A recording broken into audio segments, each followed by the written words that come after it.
Good morning everybody. आज हम भारत के संसाधन के विषय में अध्ययन करेंगे। हमारा पहला अध्याय है, इसको हम पहले भी पढ़ चुके हैं। रिवीजन के तौर पे हम इसका अध्ययन करेंगे। तो आज का हमारा बेटा टॉपिक है भारत के संसाधन। तो हम संसाधन का अध्ययन करेंगे।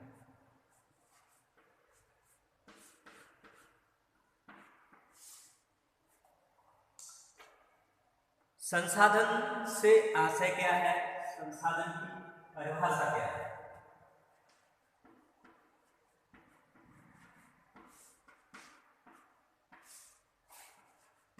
या परिभाषा। संसाधन जो मानव के लिए उपयोगी है, जैसे सिंचाई के साधन हो गए, हमारे लिए पढ़ने लिखने के लिए टेबल, चेयर, मेज, ब्लैक बोर्ड, व्हाइट बोर्ड, ये क्या है? हमारे लिए संसाधन है जो मानव के विकास में सहायक है, उपयोगी है, वो हमारे लिए संसाधन है। मनुष्य क्या है कि पहले पूर्णतः प्रकृति पर निर्भर था, लेकिन मनुष्य ने अपनी बुद्धि कौशल से, अपने विवेक से, अपने स्किल से क्या है कि संसाधनों का विकास किया है। जो हमारे संसाधन हैं उनको डेवलप किया है, उपयोगी बनाया है। जिससे नदियों का पानी बह के सीधा समुद्रों में चला जाता है, लेकिन मनुष्य ने अपनी बुद्धि से उसमें बांध बनाए, बांध बना के बहुउद्देशीय परियोजनाएं बनाई। जैसे उदाहरण के लिए टिहरी, इंदिरा सागर, बड़े बांध बनाए हैं, परियोजनाएं बनाई, जिससे क्या है कि हमको जल भी मिलता है। इसके अलावा हमको जल विद्युत भी मिलती है, और बड़ी बड़ी नहर बना के हम क्या है कि दूर दूर तक, कई सैकड़ों किलोमीटर तक नहरों को ले जाते हैं, और उससे क्या है कि हम अपनी खेतों की सिंचाई करते हैं, जिससे हमारा क्या होता है, विकास होता है, हमारी खेती भी अच्छी होती है। तो ये जो हमारे बुद्धि से, विकास से हमने जो संसाधन डेवलप किए हैं, उपयोगी बनाए हैं, वही हमारे लिए संसाधन है। ठीक। इसके बाद जो संसाधन है वो होते कितने प्रकार के हैं? तो संसाधनों के जो प्रकार हैं उनको हम डिटेल से जानें।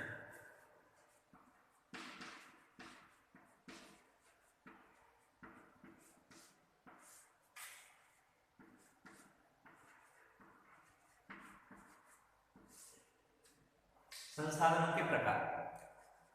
तो सबसे पहले हम जानेंगे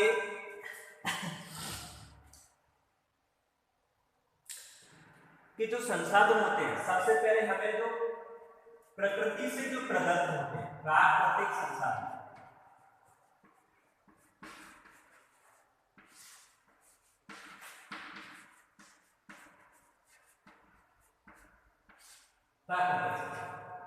जो प्रकृति ने हमको प्रदान किए हैं, सौर ऊर्जा है, जल है, मृदा है, भूमि है, पशु है, पेड़ पत्ते वनस्पति है, और तो और मनुष्य भी एक संसाधन है, ह्यूमन रिसोर्सेस।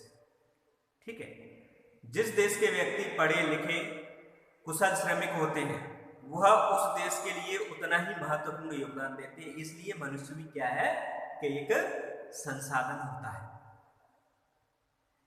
तो प्रकृति से जो हमें प्रदान किए हैं प्रकृति ने, वो हमारे प्राकृतिक संसाधन होते हैं। दूसरा हमारा कृत्रिम, इसी को हम मानव निर्मित बोलते हैं, मानवीकृत बोलते हैं।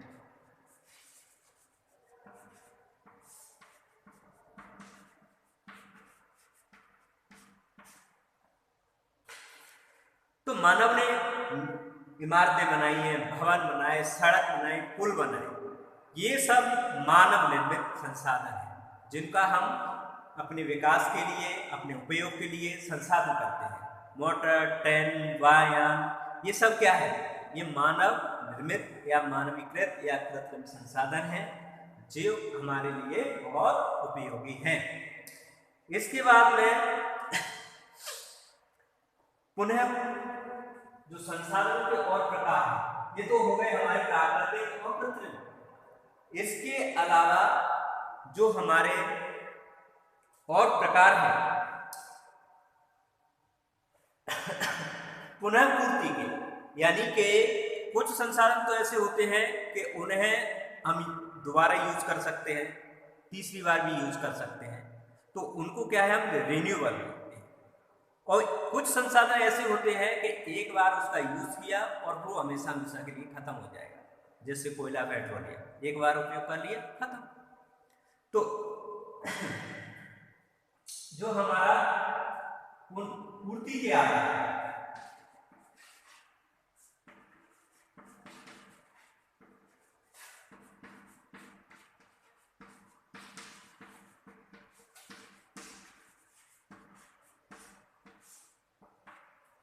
संसाधन, तो पहले होते हैं पूर्ति योग।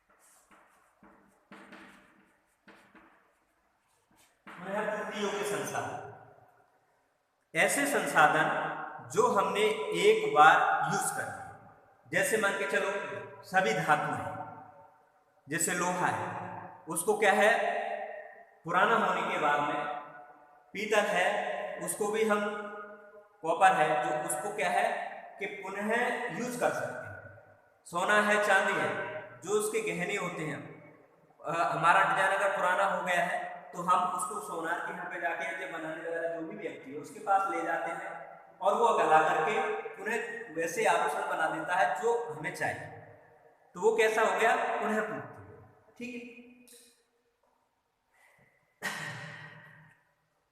इसके बाद में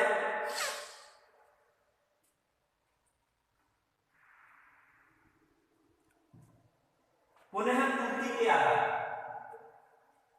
एक ऐसे संसाधन होते हैं कि जिनका यूज हमने एक बार कर लिया, वो फिर कभी भी हम उसको यूज नहीं कर सकते, जैसे कोयला है, पेट्रोलियम है, खनिज तेल है, गैस है, ये क्या है, एक बार, जैसे लकड़ी है तो लकड़ी को हम जला लेंगे तो खत्म हो जाएगी, लेकिन लकड़ी जो होती है हमारी रिन्यूएबल होती है, क्योंकि अब पेड़ क्या है कि डबल से लगा सकते हैं, उसको हम उत्पन्न कर सकते हैं, बढ़ा सकते हैं।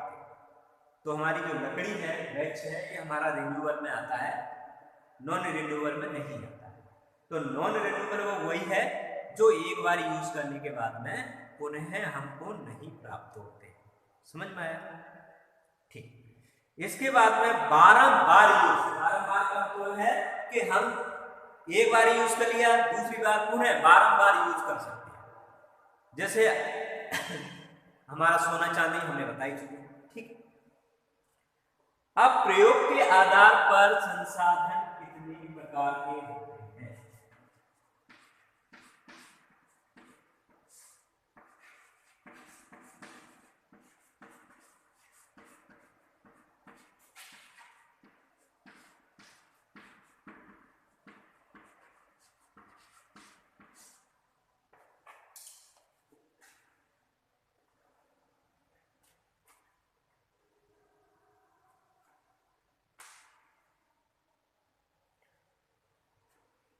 ऐसे संसाधन जिनको हम प्रयोग में ला सकते हैं, जिनका हमें ज्ञान है, कौशल है, वही हमारे क्या है कि प्रयोग में आने वाले संसाधन हैं।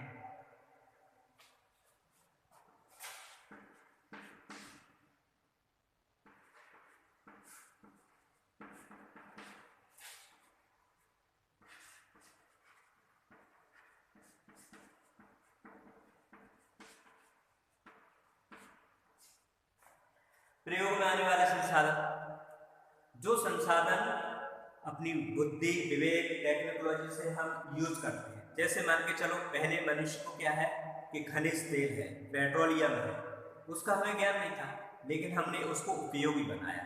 वर्षा जल है, बह के चला जाता है, उसको हमने उपयोगी बनाया। पवन, पवन को हमने वायु जो वायु है, वायु वेग है, पवन है, उसको हमने पवन चक्की के रूप में, पवन ऊर्जा के रूप में उपयोग किया।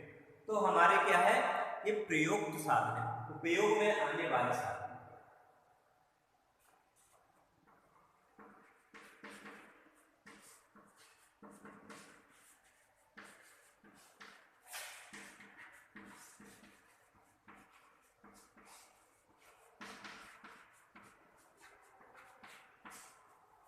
ऐसे संसाधन जो हमारे पास हैं लेकिन उनका हम यूज नहीं कर सकते हैं, अप्रयुक्त साधन संसाधन कहलाते हैं, या प्रयोग में नहीं आने वाले संसाधन कहलाते हैं। जैसे उदाहरण के लिए हमारे पास में जल है, जल हाइड्रोजन और ऑक्सीजन का मिश्रण है और दोनों ही ज्वलनशील गैस है, लेकिन जल का अभी हम प्रयोग क्या है कि ऊर्जा के रूप में नहीं कर सकते, जबकि ये दोनों ही जो मिश्रण गैसें हैं ज्वलनशील हैं, लेकिन अभी भी हम उससे, जैसे हम पेट्रोल से चलाने वाली गाड़ी सौर ऊर्जा से चलाने वाली बना चुके हैं, लेकिन अभी भी जल से चलने वाली गाड़ी नहीं आई है। तो ये हमारा कैसा संसाधन हो गया, अप्रयुक्त संसाधन, या ऐसे संसाधन जिनका हमें अभी ज्ञान ही नहीं है, जो हमारे प्रयोग में नहीं आ सकते, अप्रयुक्त संसाधन। इसके बाद में बेटा हम पढ़ेंगे एकल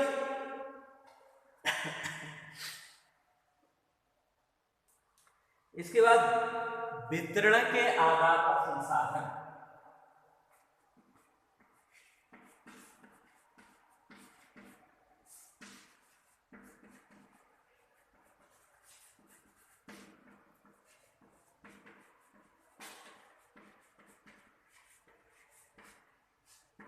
वितरण के आधार पर संसाधन एक होता है हमारा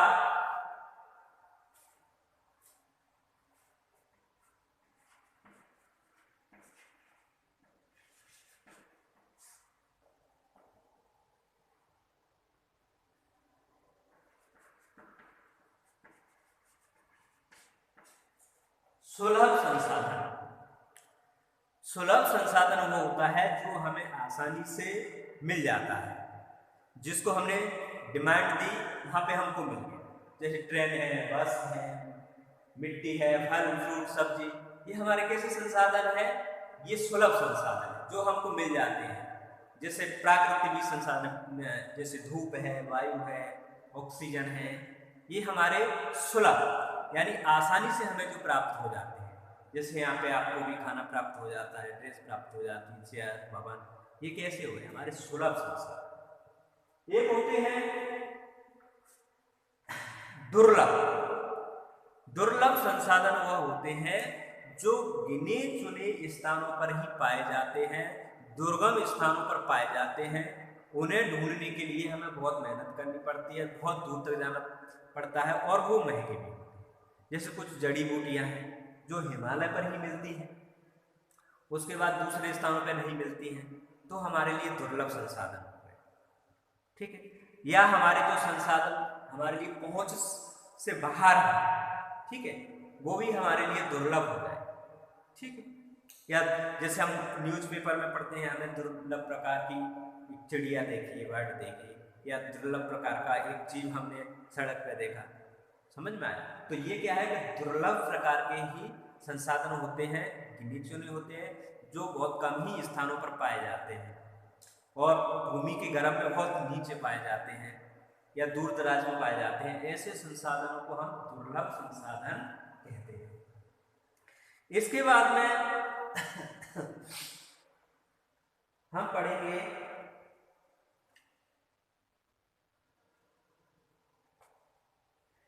एकल संसाधन।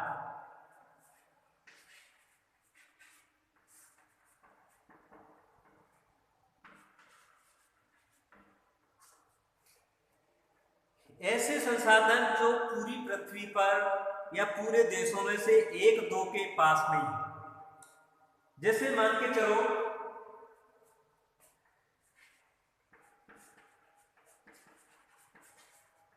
क्रोमोलाइट धातु होती है,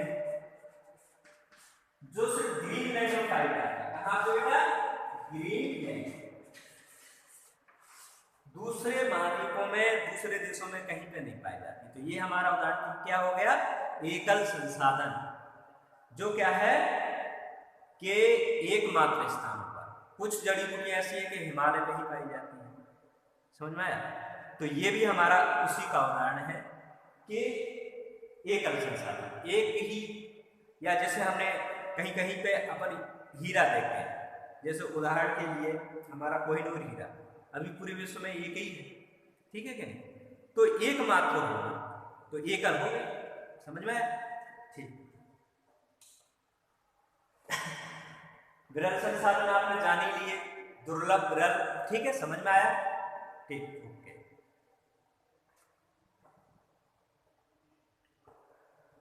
तो हमारा जो संसाधन है, हमारा जो विकास है, तो संसाधनों के बगैर नहीं हो सकता। मनुष्य के लिए जो भी उपयोगी वस्तु है वो उसके लिए संसाधन है। जहां तक के मनुष्य भी एक संसाधन, हम बता चुके हैं, आपको पहले भी रिवीजन में बताया था, पहले भी बताया, आप भी बता रहे हैं कि मनुष्य भी एक संसाधन है। जिस देश के पास में जितने पढ़े लिखे, सुयोग्य, कुशल श्रमिक, अच्छे व्यक्तित्व वाले व्यक्ति होंगे, वह देश उतना ही विकसित होगा। और जिस देश में पढ़े लिखे, अशिक्षित, बेरोजगार लोग होंगे, वह क्या है कि लोग उसी देश पर भार डालेंगे। समझ में आया, ठीक।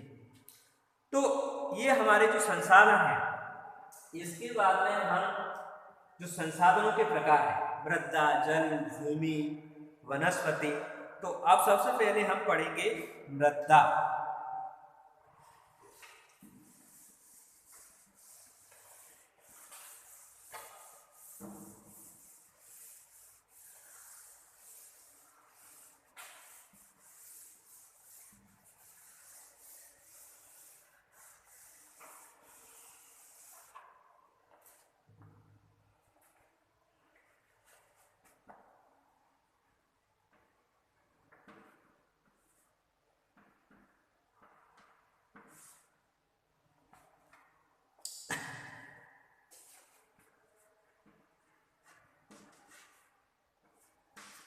सॉइल,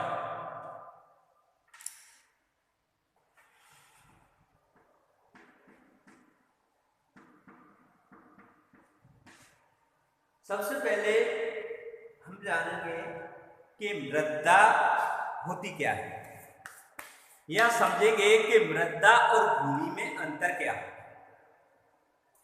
तो बेटा, हम मृदा, भूमि की वह ऊपरी परत, भूमि की वह ऊपरी परत जिसमें से पेड़ अपने पोषक तत्व ग्रहण करते हैं, जिसकी मोटाई 4 से 6 सेंटीमीटर होती है। मृदा का निर्माण बेटा सैकड़ों वर्षों में, हजारों वर्षों में होता है, क्योंकि मिट्टी है, मिट्टी की विभिन्न प्रकार की होती है, लेकिन अगर उस मिट्टी में पोषक तत्व नहीं है, ह्यूमन्स नहीं है, या उसमें पोटास, उसमें नाइट्रोजन, या उसमें पोषक तत्व नहीं है, तो वो क्या है कि उपयोगी नहीं है। इसलिए भूमि की 4 से 6 सेंटीमीटर मोटी वह महीन परत जिसमें से पेड़ पौधे अपने लिए उपयोगी पोषक तत्व ग्रहण करते हैं और अपना विकास करते हैं, तो उसी परत को हम क्या कहते हैं, मृदा कहते हैं। मृदा का जो निर्माण है, 1 सेंटीमीटर मृदा की जो परत बनेगी, उसमें कम से कम 1000 वर्ष भी लग सकते हैं। कितने? 1000 वर्ष भी लग सकते हैं।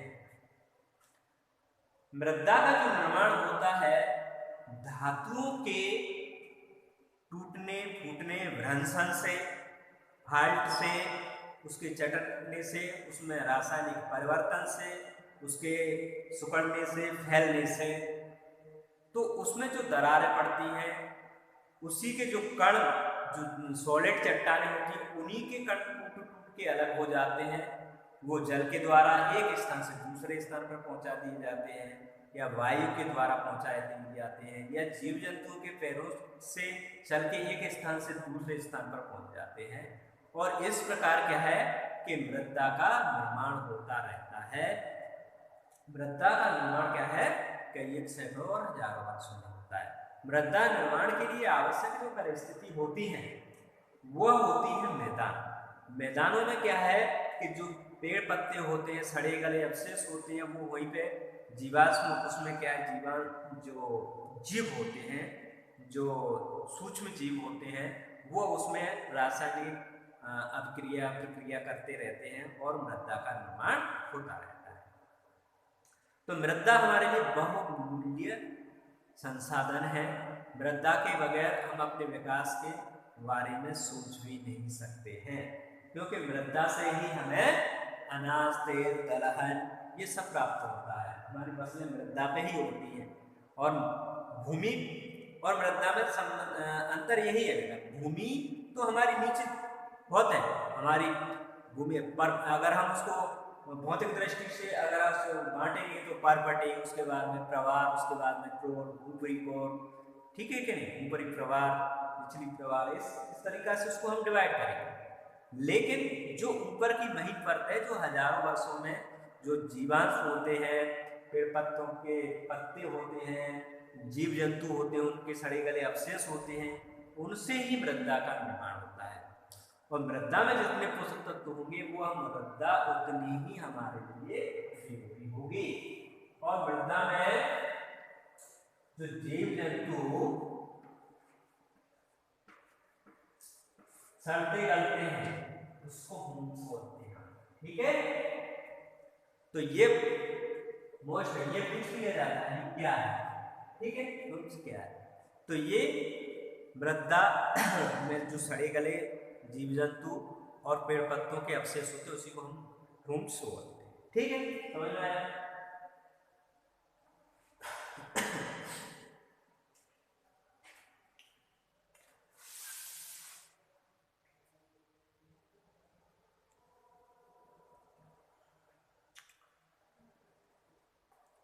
मृदा हमारी जो होती है वो बहुत प्रकार की होती है।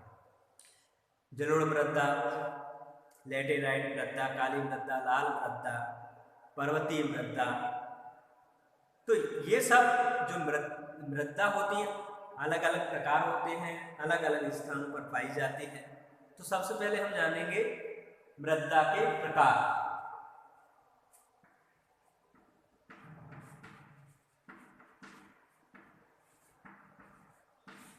पहली है हमारी जलोढ़।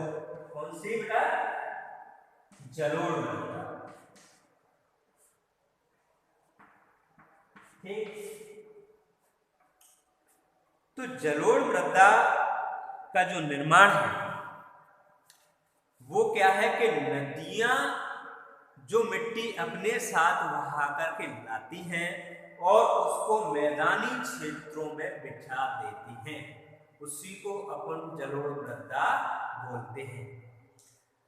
जैसे पर्वतों पर, पहाड़ियों पर या पठारों पर सड़े गले अवशेष जो टूट जाते हैं, भ्रंश के कारण चट्टानें टूट जाती हैं, वो सब नदियां बारिश में बहा करके पर्वत जो मैदानी क्षेत्रों में इसका क्या है कि निक्षालन करती हैं, यानी कि अवक्षेपण करती हैं।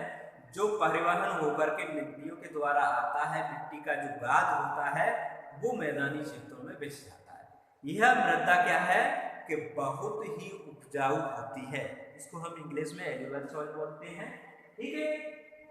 तो ये मृदा क्या है कि गेहूं की खेती के लिए, गन्ने की खेती के लिए, धान की खेती के लिए बहुत उपयोगी होती है।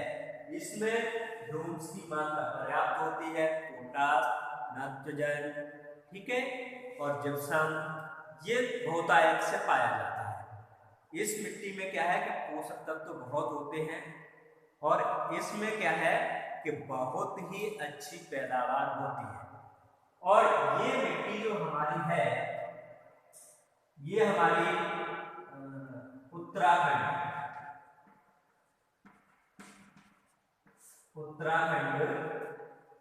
उत्तर प्रदेश, यूपी, पंजाब, हरियाणा,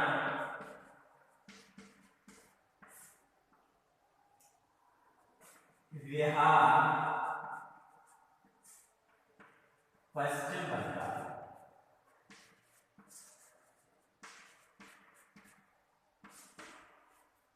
आदि राज्यों में पाई जाती है।